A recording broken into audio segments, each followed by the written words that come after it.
로마서 8장 29절에서 39절 말씀입니다. 찾으셨으면 저 한 절씩 교독하도록 하겠습니다. 하나님이 미리 아신 자들을 또한 그 아들의 형상을 본받게 하기 위하여 미리 정하셨으니 이는 그로 많은 형제 중에서 맏아들이 되게 하려 하심이니라.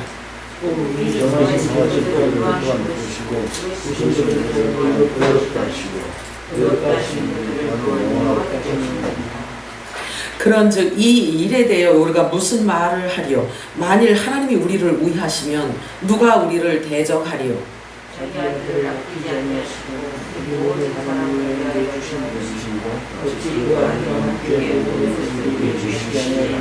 아멘. 누가 능히 하나님께서 택하신 자들을 고발하리요?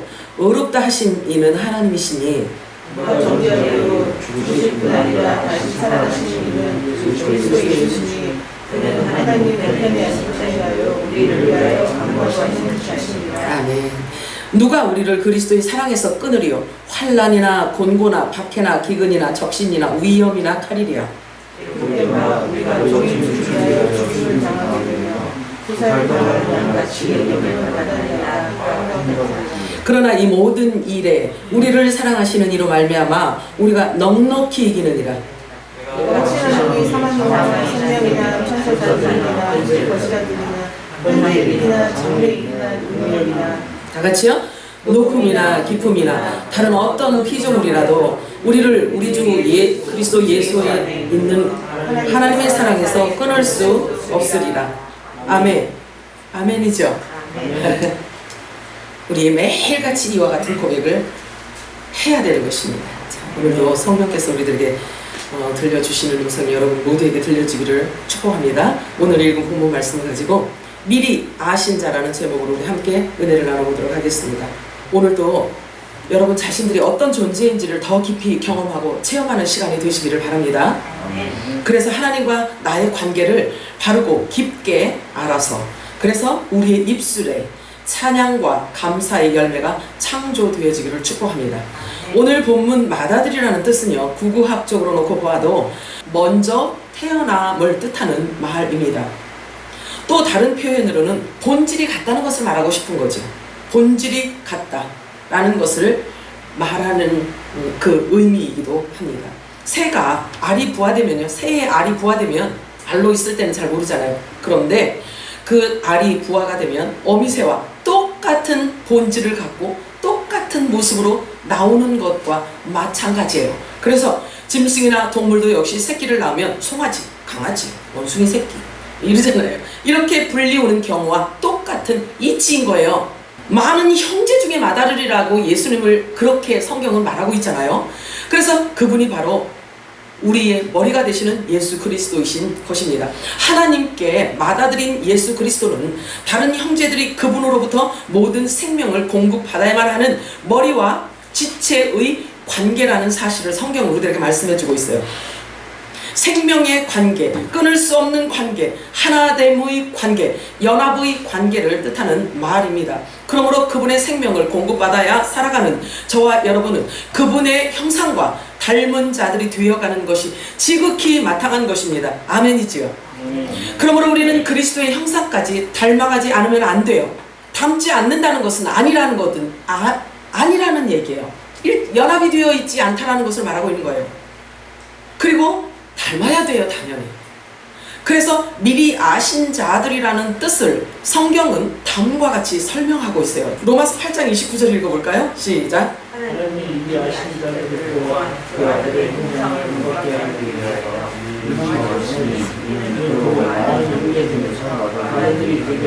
자, 우리가 눈으로 확인을 했습니다. 그죠? 눈으로 확인한 것은 예수 그리스도를 하나님께서 맏아들로 이 땅에 태어나게 하셨대요. 그죠? 자, 베드로전서 1장 2절 읽어볼까요? 시작. 하나님 아버지를 위하시는 따라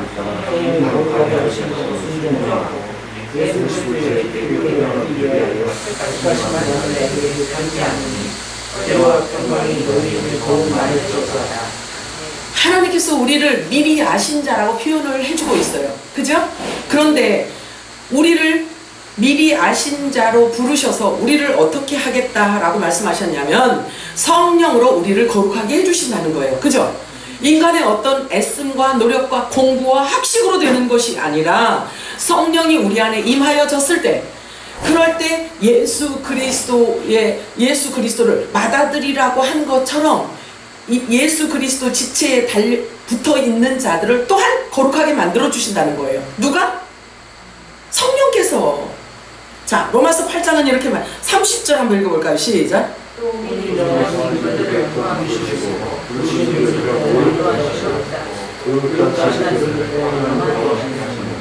영화롭게 하신다는 것은 영화롭게 하셨느니라 하고 완성형을 썼어요. 그죠?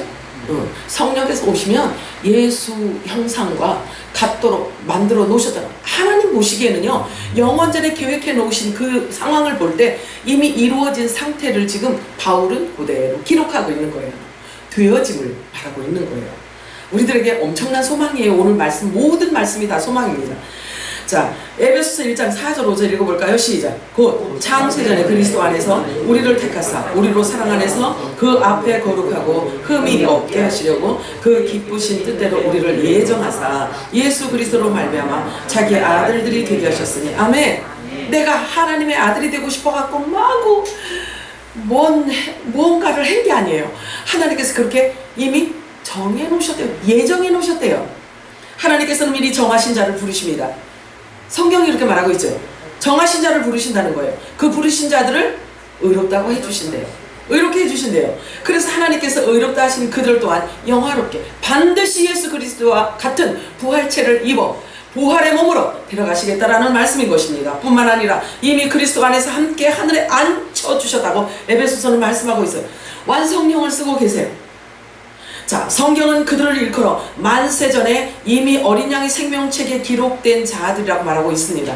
하나님께서 미리 정하신 그들에게 예수 그리스도의 피를 뿌려주시고, 다른 표현으로는 예수 그리스도의 의의 옷을 입혀주셔서 아들의 영 성령으로 인쳐주셔서 그가 아들의 명분을 받았다는 것을 확증시켜주시고, 아들 자신도, 저와 여러분 자신도 성령께서 임하면 분명하게 자기 스스로도 알아진다는 거예요.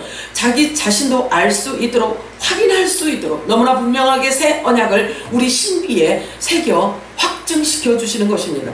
너는 나의 거룩한 소유라고 공개 선언해 주시는 것이에요. 성경 말씀을 통해서 우리를 일컬어 너는 나의 거룩한 소유다 라고 공개 선언해 주시는 것입니다. 사람이 거룩하게 되는 것은 본질의 문제인 것입니다. 그러므로 땅의 흙에 속한 자는 하나님의 본질인 거룩으로 갈 수가 없어요.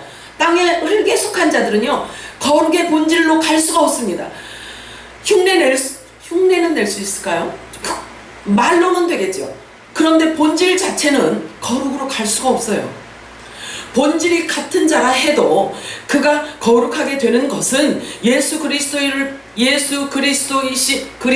영이신 성령께서 임재해 주셔야지만, 확증시켜 주셔야지만 가능한 일인 거예요. 인간 스스로 될 수 있는 게 아니라는 거죠. 자, 구약의 제사법에는요, 그것을 모형으로 죄의 사함을 얻기 위해서는 반드시 피를 모든 물건에 뿌려야만 했어요. 구약의 제사법이에요. 자, 그런데 예수님이 오시기 전에는요, 동물을 잡아서 그 피를 성막 제단의 모든 물건에 다 뿌렸어요.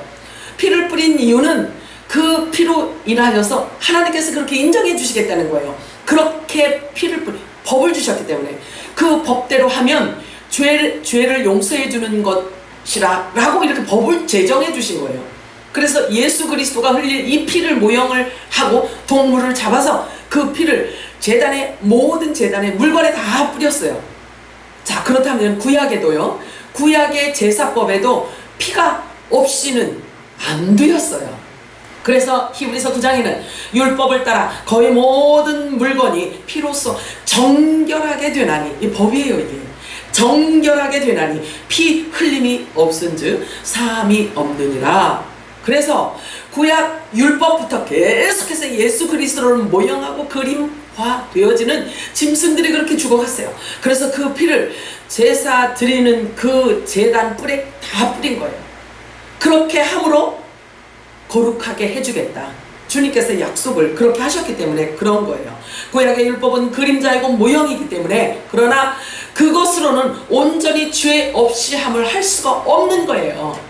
대제사장도 그렇게는 했지만 그 마음에 양심상 자기 죄가 완전하게 사함받았다라는 그 양심상 그게 있을 수가 없는 거예요. 그렇겠죠. 동물 잡아가지고 피 뿌렸다고 그래서 자기 영혼이 깨끗함을 입었다라고 어떻게 자기가 생각을 하겠냐고요. 그 히브리서에 보면은요, 그 제사장들이 한 어떤 그 제사 방법 속에서도요, 그렇게 하나님께서 주신 법을 갖고도 양심이 꺼렸다는 거예요. 양심이. 다시 말해서 구약의 모든 제사에 피를 뿌리는 형식은 예수 그리스도의 피를 뿌리는 것을 상징으로 한 것입니다. 그것이 신약에 와서 보니까 바로 예수님이 우리들에게 말씀해 주시는 새 언약에 예수님 자신이라는 것이 드러나고 있어요. 마태복음 26장 27절 28절 읽어볼까요? 시작.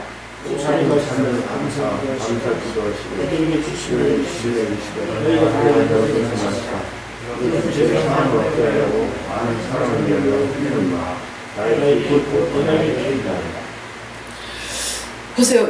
구약에는요, 모든 물건에 성막의 모든 물건에다가 동물의 피를 막 뿌렸다고 해요. 그런데 신약 예수님이 오시고 나서는 피를 뿌리는 게 아니라 마시라고 하는 거예요. 마시래요. 마시. 이렇게 달라진 거예요. 자, 이 언약이란 뜻이 예수님께서 언약의 피니라 마셔라 이렇게 말씀하셔요. 자, 이 마시라는 뜻은요, 그 말씀이 내게 육신이 되는 걸 의미하고 있어요. 육신이 되는 걸 의미하고 있습니다. 그래서 이 언약이란 뜻은 곧 새 언약, 즉 복음을 의미하는 말씀이에요. 그래서 율법의 완성을 의미하는 새 언약인 복음을 의미하는 것이 예수님 자신이고 새 언약이고 피를 의미하고 있는 거예요.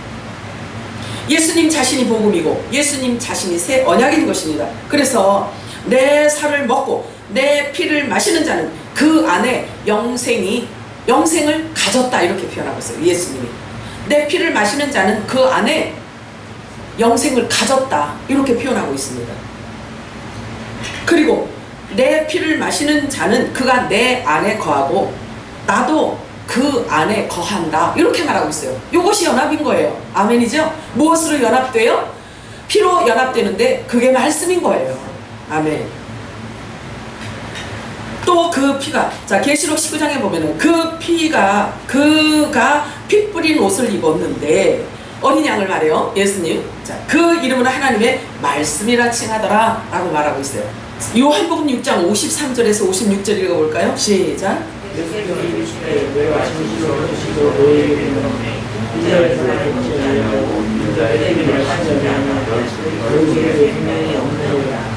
내 살을 먹고 내 피를 마시는 자는 영생을 받았고 마지막 날에 내가 그를 다시 살리니 내 살은 생명을 지키고 내 피는 참생을 이루었다.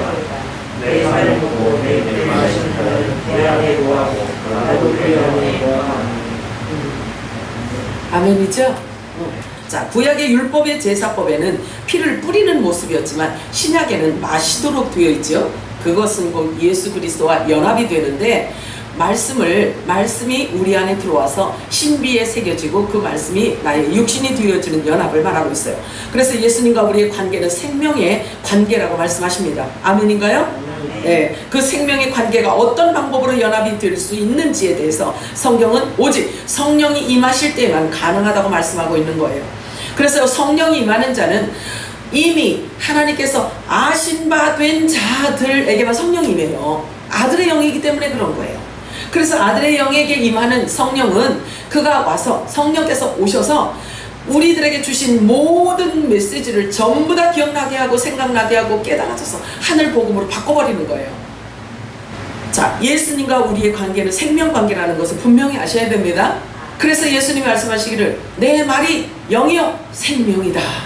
말씀을 떠나서는 모든 것이 다 불가능한 거예요. 자, 오직 진리의 성령이 임하시고 진리의 말씀을 신비에 새겨주시는 그것이 바로 연합인 것입니다. 진리의 말씀을 순종함으로 인하여 그 연합된 생명의 관계라는 것을 자신도 알고 하나님도 아시고 남도 알게 되는 거예요.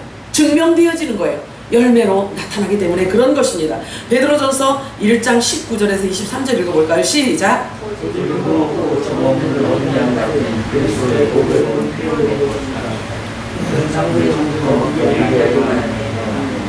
이 말씀의 의미를 나타내신다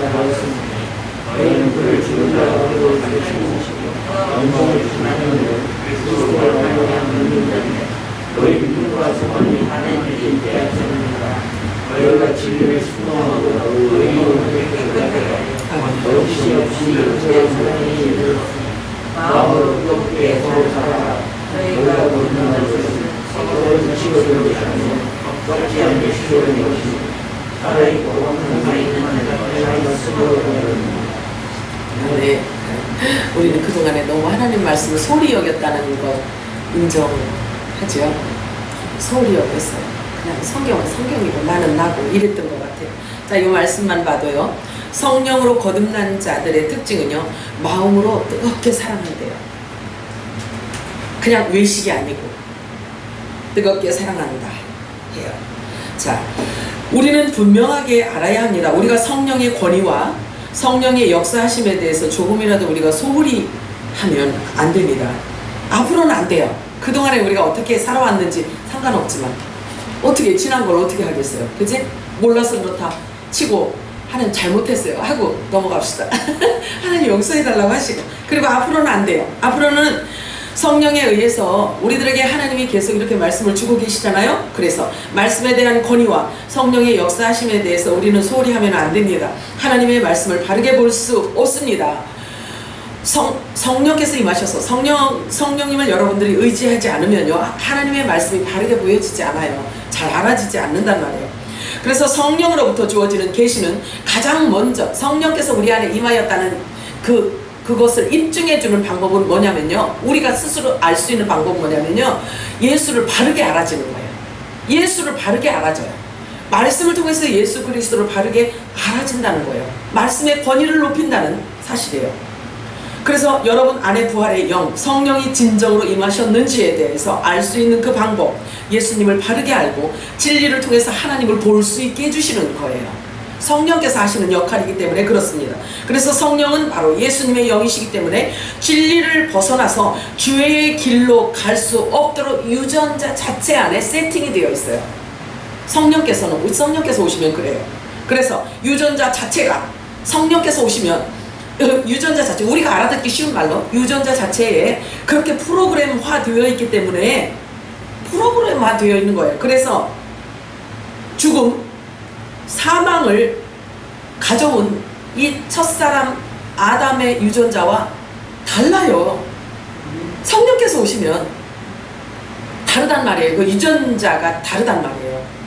그래서 첫사람 아담, 흙으로 지어진 첫사람 아담이 지은 죄가 도대체 어떤 죄이길래 이렇게 6천년에 이르러서 사망을 가져올 수 있어요. 사망을 가져오는지 한번 곰곰이 생각해 보셨나요? 어떤 죄를 졌길래 도대체 심각하게 생각하셔야 돼요. 아담에게는요 지금 사람들이 말하고 있는 죄에 대한 윤리와 도덕적인 세상이 말하는 그 죄가 창세기는 없어요. 율법을 주어졌을 때 그때는 있는데 아담이 지은 죄가 얼마나 어마무지하길래 세상에 이렇게 6천년에 이르러서 사망으로 끌고 가냐고요. 온 인류를요. 이거 진지하게 생각을 하셔야 돼요. 그런데 그게 뭐였냐면 하나님을 버린 죄예요. 그런데 하나님의 말씀을 버린 죄예요. 그런데 하나님의 말씀을 왜곡시킨 죄예요. 이거 쉽게 생각하시면 안 돼요. 이렇게 6천년에 이르러 사망을 가져온 이 죄는 하나님의 말씀을 잘못 알고 있는 죄였어요. 그래서 하나님의 말씀을 우리가 하나님을 바르게 알고 하나님의 말씀에 대해서 우리가 어떻게 대해야 되는지에 대한 거 이제는 정돈해야 돼요. 이게 회개예요. 다른 게 아니고 이게 회개예요. 하나님과의 관계를 바르게 맺는 이것이 회개고 하나님께로 돌아오는 이것이 그리스도 안으로 돌아오는 거고 그리스도 안으로 들어오는 것이 진리로 들어오는 거예요. 근데 인간의 방법으로는 그렇게 할 수가 없어요. 이 6천년 동안 이렇게 사망에 이르게 한 이것은 이 죄는요 육을 입고 있는 사람들은요 죄 아래 팔려 있게끔 되어 있는 거예요. 육의 사람은 반드시 그 죄를 지을 수밖에 없어요. 지금도 마찬가지예요. 지금도 진리의 말씀이 아무리 선포되어져도요 그 안에 육의 유전자를 갖고 혼의 유전자를 갖고 있다라고 한다면 여기서 진리를 아무리 선포를 해도요 육으로 홀랑홀랑 받아먹어요. 육으로 받아먹고 윤리와 도덕으로 그걸 이렇게 자기 스스로 그렇게 해석을 한단 말이에요. 자, 그래서 사람의 유전자 속에는 그렇잖아요. 사람의 유전자 속에 세팅되어져 있는 것은요 우리 눈에 정확하게 표현은 할 수 없지만 그 유전자가 그 DNA가 들어가잖아요. 그러면 거기에서 눈이 되는 부분은 반드시 눈이 되잖아요. 귀가 되는 것은 반드시 귀가 되고 세팅이 되어 있잖아. 그지?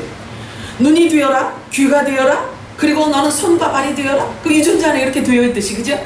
그래서 육의 사람은요, 어쩔 수 없이 죄 아래로 팔려가게 되어 있다니까요. 그런데 저와 여러분에게 오신 성령의 하나님은 그 유전자 자체가 어떤 유전자냐면, 어떤 DNA냐면 예수의 DNA예요. 예수님의 DNA가 우리 안에 온 거예요.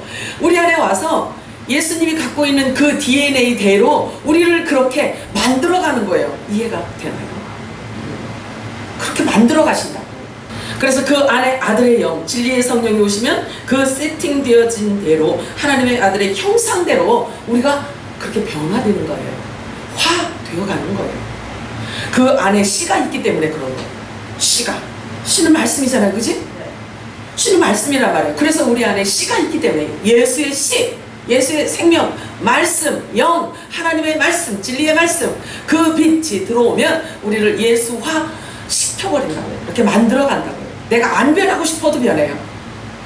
말씀이 그렇게 우리를 끌어가기 때문에 그래요. 요한일서 3장 9절 읽어볼까요? 시작. 하나님께로부터 난 자마다 죄를 짓지 아니하나니 이는 하나님의 씨가 그의 속에 거하며 그도 범죄하지 못하는 것은 하나님께로부터 났습니다.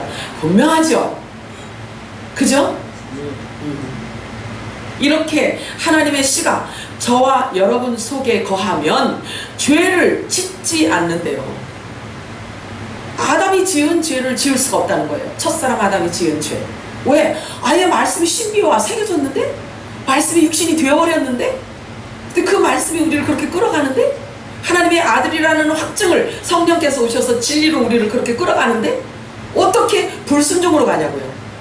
어떻게 말씀을, 진리를 우리가 왜곡시키냐고요. 거기에 뭘 가감할 수가 있냐고요. 못해요. 그런 자를 일컬어 어린 양의 생명책에 기록된 자, 하나님 아버지가 미리 아신 자, 하늘로부터 낳은 자, 하나님의 후사, 그리고 예수님에 의하면 제자, 그리고 그리스도의 지체 또는 남자, 이렇게 여러 모양으로 여러 표현 등으로 빛의 아들들의 정체를 정체를 기록해 놓았다는 사실을 아시기 바랍니다. 지금도 이 순간까지도 저와 여러분에게 말씀으로 들려주시는 예수님의 중보기도가 어디죠? 요한복음 17장이에요. 지금도 우리를 위해서 지금도 소리 지르고 있는 그 메시지가, 그 예수님의 중보기도가 요한복음 17장이에요. 요한복음 17장 전부예요. 자, 그래서 요한복음 17장의 핵심은 뭐냐면요, 예수님이 이렇게 말씀하셔요. 내게 붙여준 자, 내게 주신 자, 하나님의 소유였는데 내게 주신 자, 저들은, 이렇게 말씀하세요. 그래서 예수님께서 이 땅에 오신 이유도 어떤 분명한 대상이 있고, 예수님이 중보기도 하시는 것도 분명한 어떤 대상이 있고, 예수님이 십자가에서 죽으시는 이유도 분명히 어떤 대상이 있는 거예요. 내게 주신 자, 내게 주신 자. 예수님은 계속 그러세요. 자, 어느 회사에 평범하면서도 아주 모범적인 사원이 있었어요. 그런데 어느 날 처음 보는 사람이 찾아와서 이런 말을 합니다. 당신은 이 회사의 본래 주인입니다. 당신 아버지가 돌아가시면서 나에게 법적 후견인으로 이 회사를 맡아 관리해달라고 하셨습니다. 그리고 내 아들이 30살 먹는 그 어느 해에, 어느 날에 이 회사를 물려주는 그 절차를 밟아주시오 라고 하면서 아주 상세하게 그 사실에 대한 설명을 해줬어요. 그래서 그렇다라고 한번 가정을 해봅시다. 여러분, 이 가정이에요. 말만 들어도 재밌죠? 재밌어? 주요. 자, 그 청년이 여러분이라면 어떻게 하시겠어요? 네? 예스. 주요. 그렇죠. 다 예스 하지, 그지? 자, 그럼 또 혹시 지금 속으로 아이고 그 회사가 크냐 작으냐가 중요하지. 그러면 쉬운 표현으로 삼성회사라고 할게. 삼성. 그러면 이제 조금 눈이 떠져? 자, 우리나라 삼성회사를 비유로 제가 들어보겠어요. 그래서 여러분 어떻게 하실 건가요? 그렇다면 우리 김지수아님은 예스 한대요. 예스한데. 자, 각자 지금 속으로 다들 생각하고 있겠죠? 나라면 어떻게 할 것인가. 근데 여러분들이 말하지 않고 표현하지 않아도 하나님은 이미 지금 여러분 속에 흐름을, 그 요동을 지금 하나님 다 보고 계신다? 그 반응을 지금 하나님은 지금 보고 계세요? 자, 그런데 있잖아요. 이 청년이 받아든 이 문서는요, 절대 변조될 수 없는 거예요. 왜냐면 자기가 아는, 자기가 알고 있는 아버지의 사인이 거기 있다는 얘기야. 사인이. 자, 그래서 변조될 수 없는 문서이고 아버지 사인이 분명한 어떤 이런 자신에게 벌어지는 이런 팩트, 이 실제를 어떻게 반응할 것이냐 이거죠. 어떻게 반응할 것이냐. 그럼 그냥 무조건 뭐 예스하고 끝나지 뭐. 그런데 삼성회사가, 내가 지금 혹시 우리 김지사님, 우리 김지사님은 주시면 뭐 박사시니까 뭐 다 알아서 다 아시겠지만, 저는 못할 것 같아요. 저는 못할 것 같아요. 자, 배워야 되겠지, 그지? 배워야지, 알아야죠. 모든 것을 자기가 이제 자기 거로 왔으면 이제 알아가야 될 거 아니에요. 그죠? 그리고 바르게 알고 깊이 알아야 되고 정확하게 알아야 되고, 그죠? 그래야 운영을 하지. 망가뜨리지 않고. 자, 지금 우리에게 벌어지고 있는 일이 바로 그와 같은 일이에요. 그 얘기를 하고 싶어서 그러는 거예요. 저와 여러분을 일컬어서 천국의 아들들이라고 성경에서 우리가 지금 발견했어요. 그죠? 그리고 천국의 주인이라고 우리들에게 말씀하고 있어요. 아멘인가요? 응. 천국 열쇠를 주셨다라고 말씀하고 있어요. 확인하셨죠? 예수 그리스도 안에 있는 모든 것을 저와 여러분에게 모두 다 주었다고 말씀하셨어요. 보셨죠? 확인하셨죠? 이것은 합법적이에요. 하나님이 도장을 찍으시는 합법적 문서로 우리들에게 주셨다는 말이에요. 그래서 이제는 우리가요, 보는 방법을 바꿔야 되는 거예요. 아들의 관점으로 보아야 되고요, 아버지가 이렇게 기록을 하셨기 때문에 아버지의 관점으로 볼 수 있어야 돼요. 그래서 우리가 지금 알아가고 배워가는 중인 것입니다. 바울은 자신이 이와 같은 경우였다라는 것을요, 다음과 같이 설명하고 있어요. 아주 너무나 재미있게 설명해주고 있어요. 자, 갈라디아서 4장 1절에서 7절 읽어볼까요? 시작. 내가 또 말하노니 유혹을 이루는 자가 모든 것을 주입니다. 어르신 동안에 주구라나니 그 아버지가 정한 때까지 이년이가 천주기를 하리니 이와 같이 우리도 서대들에게 세상을 정하는 하시고 내가 참에 하나님이 아들을 보냈다. 여자에게 구원하시고 그 마을에 하시고 그 마을에 있는 자들을 찬양하시고 그리고 아들의 영혼을 되게 하시고 너희가 하나님과 그 아들의 영혼을 마음과 위해서 아빠가 그들이라고 얘기하시느니라. 그러므로 우리가 이루는 종이 아니고 아들이면 하나님의 명령과 너희 받을 자이다. 아멘이죠? 자, 여러분들이 하나님의 말씀을 이렇게 읽고 눈으로 보고 확인을 시키고 이 말씀을 이게 이 언약의 예수 그리스도의 이 언약의 새 언약의 말씀, 예수님의 피를 여러분들이 마시잖아요. 그러면 여러분들이 땅에 이렇게 주저앉아 있는 모습을 그대로 갖고 있으면 안 돼요. 딱 일어나서 하나님의 말씀 안으로 와서 여러분의 모든 영과 혼과 여러분들 모든 것들이, 사고가, 여러분들의 모든 지각이 말씀 안으로 딱 들어와서 그것을 잡아야 되는 거예요. 하나님께서 미리 아신 자라 할지라도 어렸을 동안에는 율법 아래에 놓여 있어서 죄와 사망의 종과 다름없는 삶을 살아왔지만 아버지가 정하신 그 때까지만이에요. 그 때까지만, 때가 있어요. 그래서 아들의 영에 임하실 때까지만입니다. 그때가 바로 지금 늦은 비 성령의 기름이 부어지고 있는 때까지만이에요. 더 이상 이제는 우리가 종로, 죄와 사망의 종으로 있는 그런 자들이 아닌 거예요. 아멘이죠? 벗겨놓으신 거예요, 하나님께서. 그래서 성경을, 율법을 세상 윤리와 도덕의 잣대로 사용하고 세상의 지식으로 하나님의 말씀을 끌어내려서 학자들의 멋진 표현보다 별것 아닌 것처럼 땅에 내어 던져버려진 하나님의 이 말씀을 저와 여러분은 이제 그 권위와 권세를 높여야 돼요. 하나님의 말씀을 이제는 높여놔야 되는 거예요. 하나님 자리로 높여놔야지만 되는 거예요. 그것을 회개라고 하는 거예요. 이 마지막 때 그 회개가 이루어지지 않으면 안 되는 것입니다. 하나님의 말씀을 가볍게 여겼던 것을 우리는 회개해야 되는 것입니다. 그래서 끊임없이 주님이 행하신 그 모든 영화로운 일에 대해서 우리는 찬송을 올려드려야 되는 거예요. 내 영혼이 여호와를 자랑하리니 곤고한 자들이 이를 듣고 기뻐하리로다. 내가 말씀을 통해서 기뻐하고 말씀을 통해서 하나님께 영광 돌려드리며 말씀을 내가 순종하면서 나아가는 자가 되어지면 심령이 곤고한 자들이 나를 보고 기뻐한다는 거예요. 이해가 되나요? 이해가 되세요? 내가 하나님의 말씀을, 진리의 말씀을 깨닫고 그 말씀의 권위를 올려놓고 그 말씀에 순종하며 그 말씀을 찬양하게 되면 곤고한 자, 진리를 먹고 싶어 해서 심령이 곤고한 자들이 나를 보고 기뻐한다는 거예요. 제가 진짜 진리를 갖고 있는 애로구나, 이렇게 기뻐한다는 거예요. 그 비밀이야. 시편 34편 전체를 그렇게 얘기하고 있어요. 그래서 이렇게 또 말해요. 아들들아, 너희는 여호와를 경외하라. 여호와를 경외하는 자에게는 부족함이 없다. 경외가 뭐예요? 두려워하는 거예요. 여호와를 찾는 자는 모든 좋은 것에 부족함이 없다라고 성경은 말하고 있어요. 그리고 우리가 얼마나 하나님의 말씀을 소홀히 여겼는지를 우리 회개해야 돼요. 그래서 지금부터는 사람의 가르침이 아니고 성령의 가르침으로 우리가 세워져 가야만 되는 것입니다. 오직 그리스도로 인하여 되어져 가는 거예요. 그러므로 저와 여러분에게는 교사도 하나예요. 교사, 선생, 스승도 하나예요. 지도자도 하나예요. 아버지도 하나예요. 그것이 되어질 때 하나님의 아들로 그 맏아들의 형상으로 만들어져 가는 것입니다. 선생도 하나고 지도자도 하나고 아버지도 하나여서 그 하나 되시는 그분이 저와 여러분을 가르치고 저와 여러분을 이끌고 저와 여러분을 교정하고 바꿔가게 되면, 그렇게 되면 하나님의 아들들로 변화되는 거예요. 그것이 바로 열매로 나타나게 되어 있습니다. 뿐만 아니라 권속과, 즉 가족에 대한 관점도 우리가 영적으로 잘 분별할 수 있어야 하는 것입니다. 자, 선생을 이렇게 말하고 있어요. 예수님이 말씀하십니다. 마태복음 23장 8절 읽겠습니다. 시작.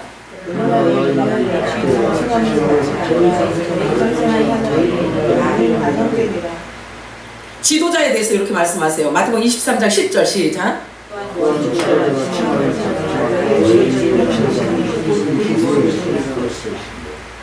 여러분들 이거를 신비에 다 새기셔야 돼요. 자, 아버지에 대해서 설명하십니다. 마태복음 23장 9절 시작.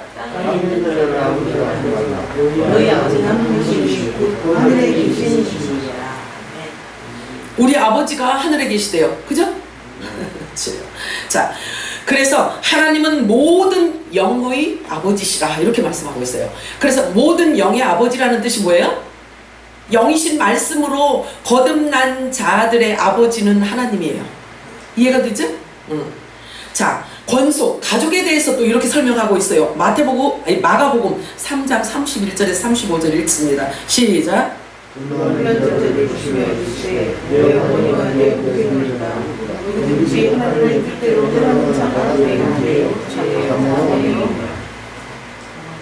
그죠?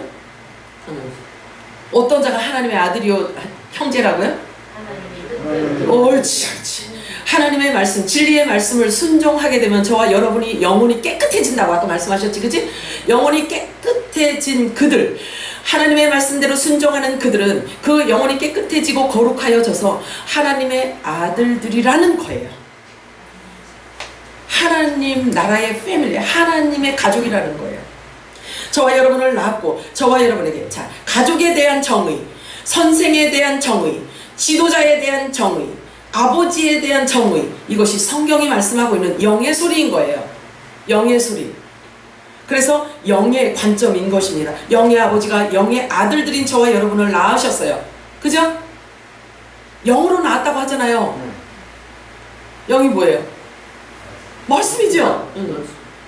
저와 여러분들에 대한 이 언약을 첫 아들 예수 그리스도로 말미암아 이 땅에 폭포수처럼 쏟아 부으셨는데, 하나님께서 미리 아신 자들, 하나님의 후사들, 이런 자들에게 하나님의 권세까지 주셨는데요. 모든 약속을 다 주셨을 뿐만 아니라 어떤 권세까지 주셨는지 예수님이 직접 이렇게 말씀하셔요. 마태복음 19장 28절 시작.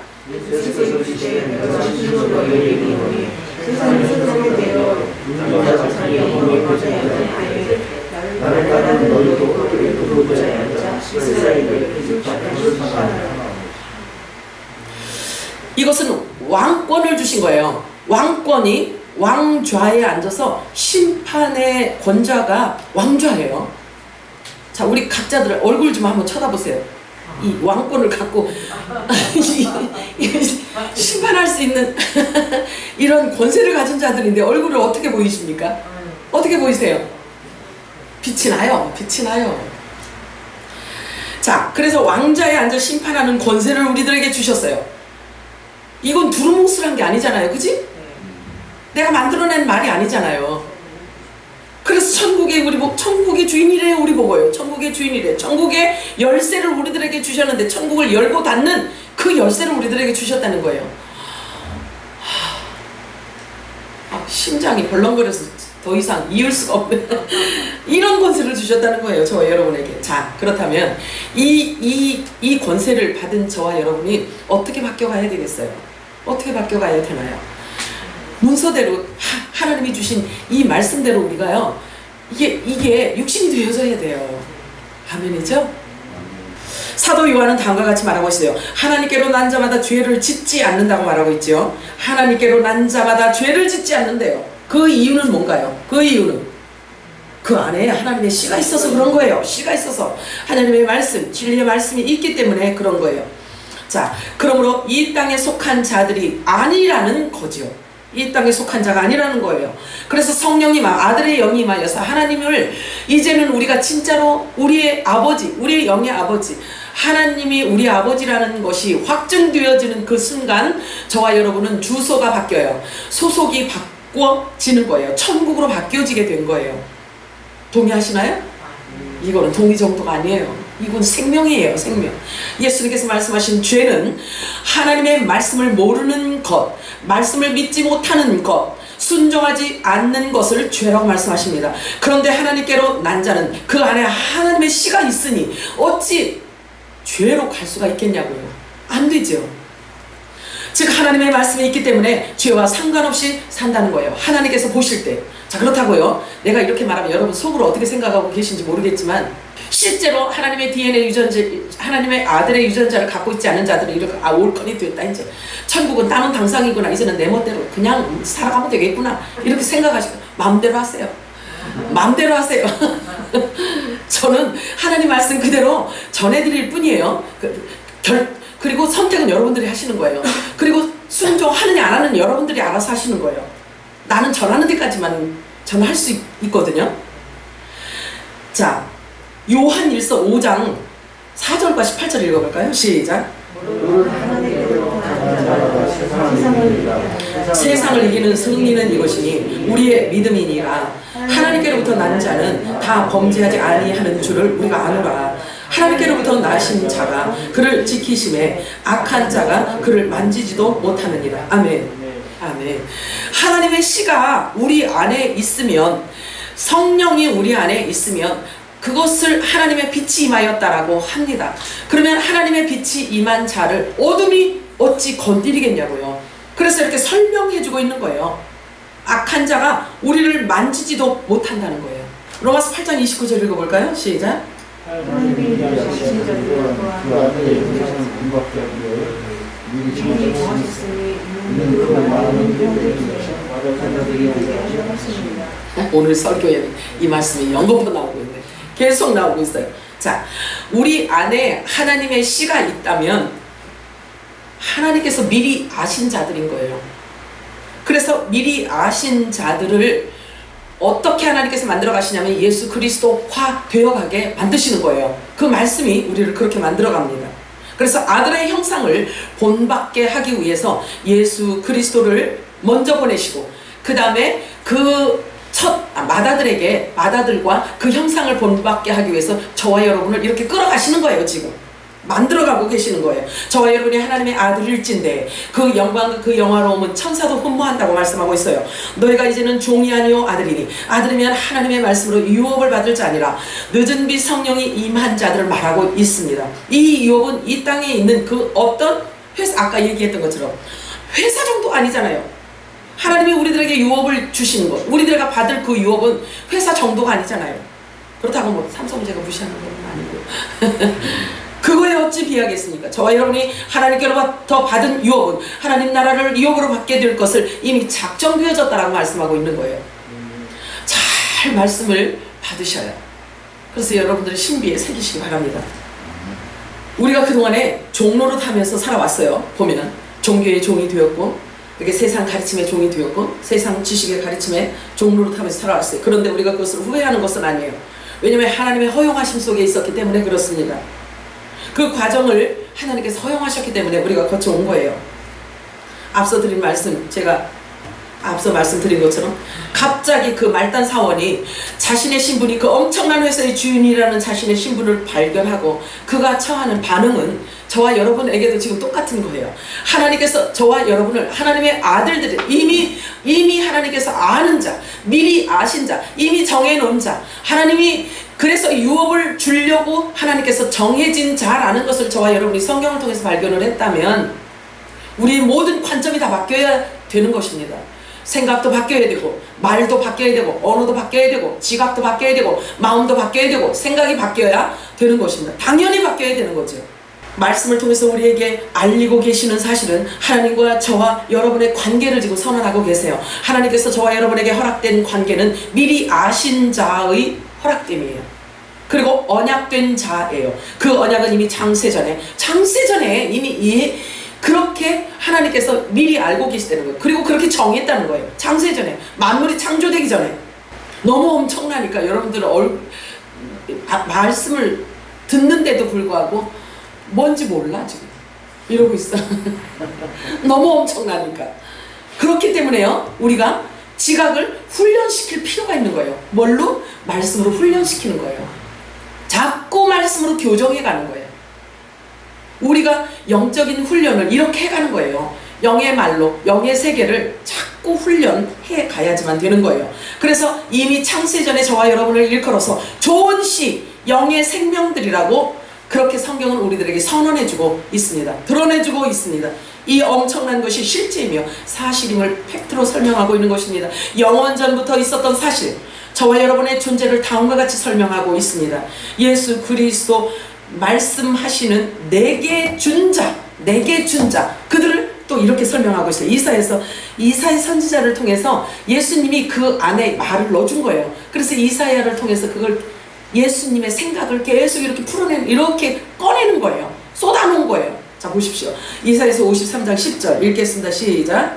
여호와께서 그에게 선언한 자식을 보다가 진실을 당하였으니 그의 언어를 성전 전으로 이르면 그가 시를 보게 되며 그의 나라를 이루고 그의 소식으로 여호와께서 길가를 성취하였다. 아멘이죠? 네. 예수님이 이사야를 잠깐 빌려서 이사야 안에 이 생각을 넣어준 거예요. 이렇게 기록해라. 그게 나야. 근데 예수님이 이렇게 말씀을 하셔서 기록한 거기 때문에 얼마나 정확하냐고요. 그죠? 이 예수님이 이렇게 이사야를 통해서 기록한 거예요. 내가 십자가 질 거고 내가 십자가에서 흘리는 피를 통해서 내 생명들을 씨를 볼 거야. 그리고 나는 그 씨를 보면서 기뻐할 거야. 그래서 십자가 지는 그것을 내가 기꺼이 할 거야. 이 얘기예요. 저와 여러분 때문에 예수님께서 십자가 지시는 그 고난과 그 고통을요, 이미 저와 여러분이 탄생되어질 것 미리 보고 미리 앞에서 내다보시고 십자가 지는 것을 꺼려하지 않으셨다는 거예요. 이 열매를 보고 이 씨를 보고 저와 여러분을 미리 바라보고 지금 바라보고 지금 이때에 저와 여러분을 보시면서 우리 예수님은 하나님이시잖아요. 그죠? 그러니까 2000년 후에 일어날 일을 이렇게 지금 우리 주님을 이렇게 찬양하고 이 말씀을 보면서 이렇게 좋아서 이렇게 가슴이 막 이렇게 터져나갈 것 같은 이런 기쁨을 느낄 이 씨들을 예수님은 생각하시면서 십자가 지는 것을 거역을 안 하셨다는 거예요. 마태복음 13장 38절에 이렇게 말씀하고 있어요. 시작. 다른 세상이여 좋은 씨는 창조하여 아멘.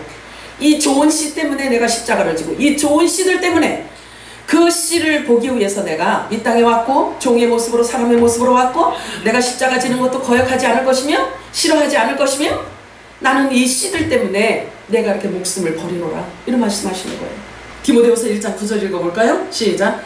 하나님이 우리를 구원하사 거룩하신 소명으로 부르심은 우리의 행위대로 하심이 아니요 오직 자기의 뜻과 영원 전부터 그리스도 예수 안에서 우리에게 주신 은혜대로 하심이라. 다 계획이 되어져 있다라는 거죠. 예수 그리스도 안에 만세전에 하나님께서 좋은 씨들이 어떻게 하나님께서 이끌어 가실지에 대한 계획이 있었다는 거예요. 로마서 8장 28절 읽어볼까요? 시작. 우리가 알거니와 하나님을 사랑하는 자 곧 그의 뜻대로 부르심을 입은 자들에게는 모든 것이 합력하여 선을 이루느니라. 아멘. 선을 이루시는 하나님, 하나님의 뜻대로 부르신 하나님 뜻대로 우리를 부르셨고, 하나님 뜻대로 부르신 우리들이 삶 속에서 시행착오를 일으키고, 우리가 지혜롭지 못해서 우리가 조금은 시행착오를 일으켰지만, 그러나 하나님께서는 그 모든 것을 합동하여, 그 모든 것을 합력하여, 그 모든 것을 합쳐서 하나님의 방법, 선한 방법으로 바꾸시겠다는 거예요. 이게 하나님의 약속인 거예요. 아멘인가요? 요한복음 15장 16절과 19절 읽겠습니다. 시작. 너희가 나를 택한 것이 아니요 내가 너희를 택하여 세우나니 너희는 너희 와서 너희를 맺게 하고 또 너희를 내가 항상 있게 하여 너희가 세상에 속하였으면 세상이 자기의 것을 사랑하는 것이나 너희는 세상에 속한 자가 아니라 우리가 너희를 세상에서 너희를 미워하느라. 내가 어디에 소속되어 있는지를 자가진단하는 방법. 세상 것 사랑하면 세상에 속한 자예요. 내 주소가 세상인 거예요. 예수님께서 하신 말씀에 의거하면 그렇습니다. 왜 우리를 이렇게 하나님께서 사랑하시고 아끼시는지 성경은 아주 많은 곳에서 그것을 말씀하고 있어요. 설명하고 있어요. 시편 23편 3절 읽어볼까요? 시작.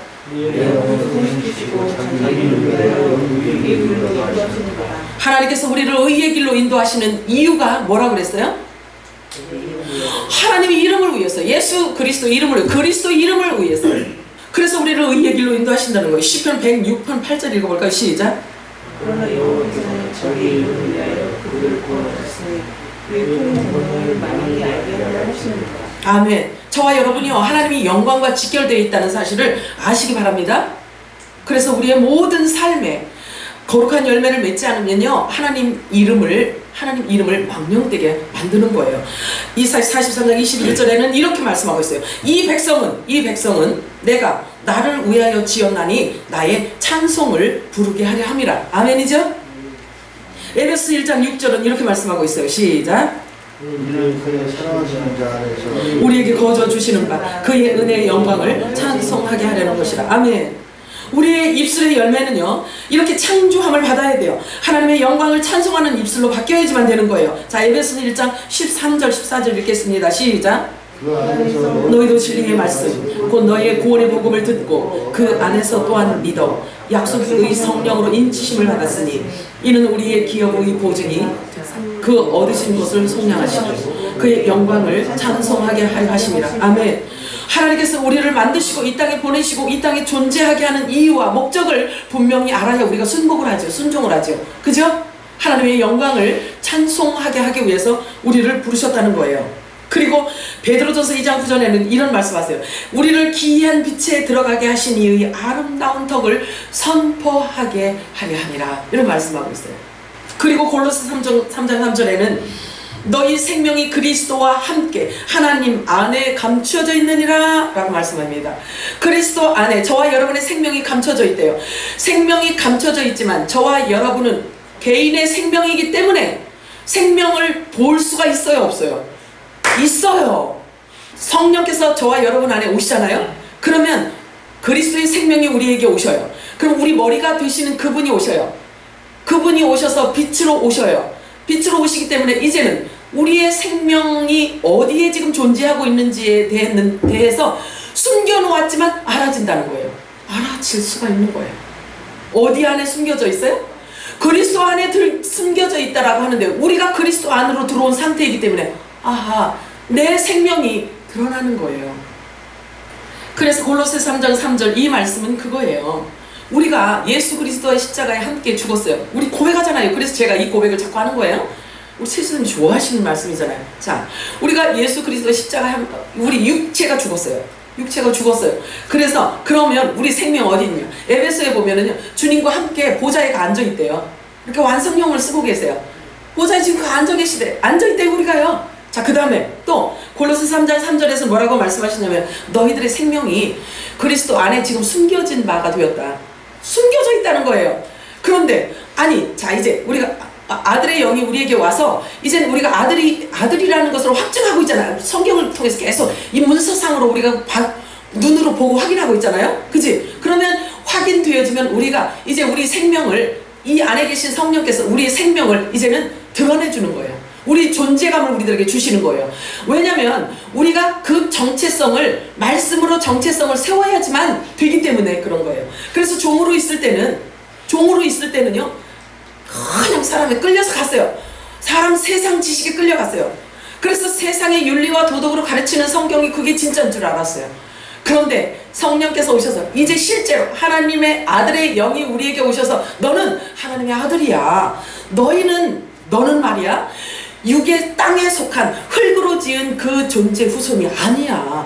너는 본질이 예수 그리스도의 본질과 같아. 이런 얘기를 하는 거예요. 그래서 그러면 이렇게 알로 표현을 한다면 알에서 우리가 부화된 거예요. 응? 부화됐기 때문에 이제는 그냥 양식을 계속 받아 먹어야 되는 거예요. 영적인 양식을 계속 받아 먹고 우리 지각을 자꾸 훈련시켜야 되는 거예요. 훈련. 그죠? 그래서 육의 생각을 잡고 있잖아요. 그냥 내려놓고 영적인 훈련을 계속 해야만 되는 거예요. 이게 하나님이 미리 아신 자들에 대한 특징이에요. 그렇게 알아가는 거예요. 자, 골로새서 2장 6절 보면은 이렇게 말씀하고 있어요. 그리스도 예수를 너희가 주로 받았으니, 말씀을 받았으니 이 소리예요. 새 언약을 받았으니, 하나님의 약속을 받았으니 이 뜻인 거예요. 주로 받았으니 이제는 그 안에서 행하라, 이래는 거예요. 하나님의 새 언약의 말씀을 우리가 받았으니 이제는 그 약속의 말씀을 붙들고 그 말씀대로 살아라, 이 뜻인 것입니다. 하나님께서 미리 정하신 자를 부르시고 그 부르신 자를 의롭다 하시고 그 의롭다 하신 자들을 영화롭게 하셨느니라. 그 일에 대해서 누가 반발하겠냐 이거예요. 반발할 자가 없다는 거예요. 고소할 수 없다는 거예요. 정죄할 수 없다. 아우, 어떻게 너 같은 게 예수님의, 이렇게 누구도 할 수 없다는 거예요. 왜? 합법적인 문서가 있잖아요. 그잖아요? 그래서 저와 여러분이 어떻게 반응해야 되냐면요, 정죄하는 생각이 딱 들어오잖아요. 그러면 여러분들의 생각 속에 아유, 너 같은 게 어떻게 예수님의 지체가 될 수 있어, 이러잖아요. 그런 정죄 생각을 갖다 주잖아요. 그럼 귀신이 주는 거야. 그거는 귀신이 주는 그런 생각이 들어오면 뭐라고 하냐, 기록되었어요 하고 펴셔요. 이거를 펴서, 야 귀신아 이거 안 보이냐? 이러면 기록되었어요 이렇게 하셔야 되는 거예요. 아셨죠? 네. 여러분의 이 혼의 생각은요, 보이는 것에 너무 익숙해져 있기 때문에 하나님 이렇게 기록된 말씀을 우리가 이게 육신이 되어 있지 않으면 자꾸 보여지는 것을 자꾸 눌려버린단 말이에요. 그래서 이렇게 왔다 갔다 해요. 그때 그렇게 한 것 같은데, 그때 그렇게 말씀하신 것 같은데, 성경에 내가 그거 본 것 같은데, 이러면요 안 돼요. 로마서 8장 31절에 그런즉 이 일에 대하여 우리가 무슨 말을 하기요? 아, 하나님이 이렇게 하셨는데, 하나님이 이렇게 땅땅 도장을 찍어놨는데, 이렇게 땅땅땅 해놨는데 누가 우리를 정죄하리로 이래요. 누가 우리를 정죄하리요? 성령의 생명의 법이 우리 위에서 우리를 이렇게 보호하시는데 누가 나를 정죄하리요? 하나님이 우리를 위하시면 누가 우리를 대적하리요? 우린 대적자도 없어요. 그런데 가끔 여러분들 생각 속에 대적자들이 올 거예요. 그러면 그거는 옛 생명이 그렇게 즐겁게 내 머리를 사용하고 아주 익숙하게 나를 그렇게 갖고 놀았던 그런 생각이야. 그러니까 물리쳐야 돼. 이렇게 했을 때 하고 물리치시기 바래요. 고린도서 8장에, 로마서 8장에 보면 누가 능히 하나님께서 택하신 자들을 고발하리요? 하나님 말씀 갖고 우리가 믿음으로 이렇게 나가니까 고발한다는 거예요. 생각 속에 고발하고. 그런데 누가 고발하리요야? 고발할 자가 없다는 거예요. 의롭다 하시는 하나님이신데 누가 우리를 정죄하리요? 살아나신 부활하신 예수 그리스도께 도장을 딱 찍어놓고 너는 내 것이다 라고 했는데 누가 나를 정죄하리요? 누가 그리스도의 사랑에서 우리를 끊으리요? 저와 여러분을 예수 그리스도와 끊어놓으려고 한다면요, 예수님을 먼저 죽여야 돼. 부활하신 예수님을 어떤 피조물이 어떻게 부활하신 예수님을 어떻게 하냐고요. 그 예수님께서 우리를 이렇게 보증하시고 그분의 지체로 우리를 삼으셨고 그 본질 자체, 예수님 자신과 같은 본질을 갖고 있는 우리를 누가 그 사랑에서 우리를 끊냐 이거죠. 끊을 자가 있어요, 없어요? 없습니다. 이 세상의 그 어떤 피조물이라도 우리를 사랑하시는 하나님의 그 사랑에서 끊을 자가 없는 것입니다. 그 어떤 상황에서도 우리를 사랑하시는 이로 말미암아 우리는 어떻게 이겨요?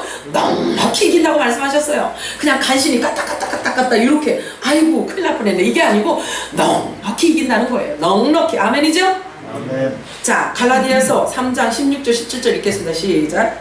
이 약속들은 아브라함과 그 자손에게 말씀하신 것인데 그것을 우리가 그 자손에게 말씀하셨고 한 사람을 가르쳐 내게 대신하셨으니 곧 그리스도가 내가 이스라엘 하나님께서 그들이 정하신 언약을 다른 청소년에게 지키는 것을 회개하지 못하고 그 약속을 받게 하지 못합니다.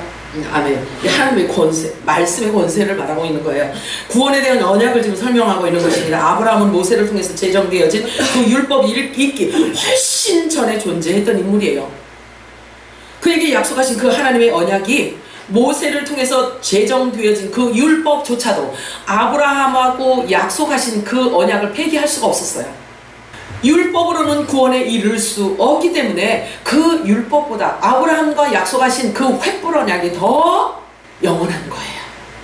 율법은 죄를 더해주고 죄에 대하여 알게 하는 것이지, 그래서 복음이 필요하다라는 거예요. 그래서 율법은 메시아를 기다리게 되어 있어요. 메시아를 구세주를 찾게 되어 있어요. 그래서 율법의 마침은 뭐냐면 메시아가 올 때까지예요. 그래서 메시아를 기다리는 거가 율법인 거예요. 그 죄 때문에 도저히 살 수가 없다라는 것을 알고 그 율법을 가진 자가 도저히 안 되는구나, 메시아가 구세주가 필요하구나 라고 이 답이 나와야 되는 거예요.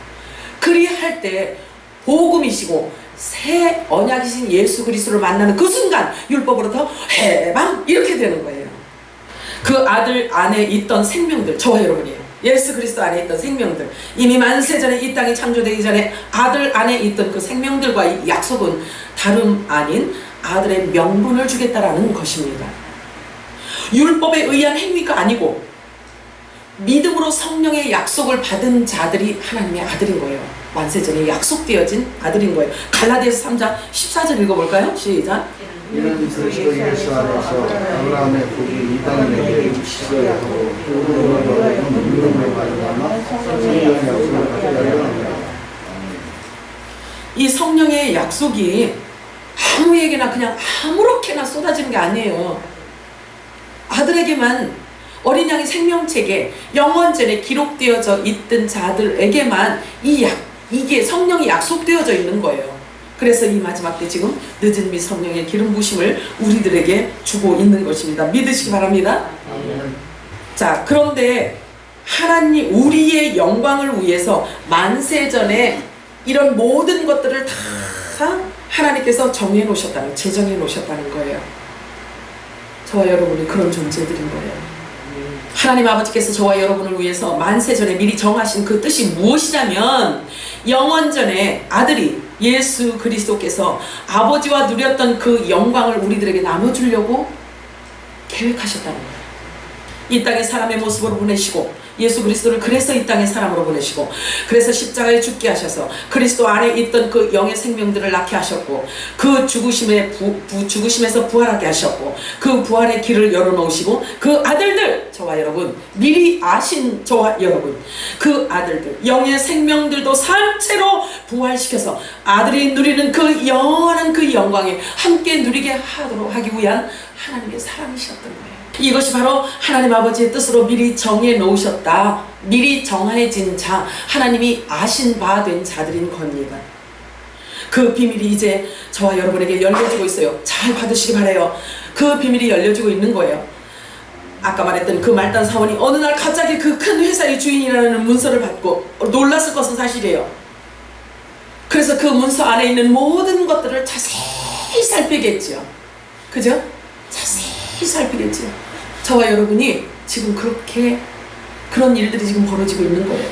미리 아신 자, 하나님이 나를 미리 아신 자, 아들의 영원전에 예수 그리스도가 누렸던 그 영화로움을 우리들에게 주기 위해서 미리 정해놓은 저와 여러분에게 문서상으로 낱낱이 우리들에게 말씀해 주고 있는데 그것을 이제 우리는요 낱낱이 깊이 들어가서 그것을 보아야 돼요. 봐야 되고 배워야 되고 알아야 되고 깨달아야 되고. 왜? 우리 거기 때문에.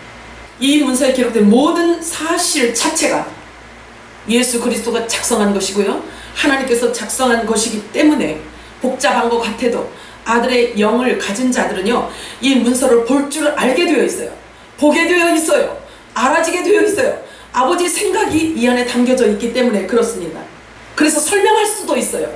설명할 수도 있어야 되는 거예요. 그래서 저와 여러분이 바로 하나님께서 미리 아신 자입니다. 그것을 바르게 가르쳐 주시는 분이 바로 진리의 성령님이시라는 것을 여러분들이 기억하시고 그렇게 기쁨과 감사와 영광을 올려드리시기를 바랍니다. 요한일서 2장 20절에 보면은 너희는 거룩하신 자에게서 기름 부음을 받고 모든 것을 아느니라. 모든 것을 안다는 거예요. 모든 것을 아느니라. 기름 부음 받으심이란 뜻은 뭐냐면요, 성령의 인침을 말하고 있어요. 성령께서 오셔서 말씀을 알게 하시고 말씀을 계시하시는 것을 기름 부음이라고 하는 거예요. 그래서 진리의 성령, 늦은 빛 성령을 뜻하는 말입니다. 그래서 27절에 요한일서 2장 27절에 보면 기름 부음이 너희 안에 거하나니 아무도 너희를 가르칠 필요가 없다. 오직 기름 부음이 모든 것을 너희에게 가르치시리라. 이렇게 말씀하십니다. 진리의 성령께서 저와 여러분 안에 임하였다면 성경을 알게 하시고 깨닫게 하신다는 거죠. 그래서 하나님께서 미리 아신 자, 그가 나라는 사실을 여러분들이 아시기 바랍니다. 그리고 그 아는 것, 그 사실을 아는 것, 그것이 성령께서 입증해 주신 거기 때문에 여러분 안에 이 말씀이 믿어지고 깨달아지면 여러분 안에 성령이 임하였다는 증거입니다. 주께 받은 바 기름 부음 받은 너희에게 거하나니 기름 부음이 모든 것을 참되게 가르쳐서 너희들을 주께로 인도하시느니라. 성경 그렇게 말하고 있어요.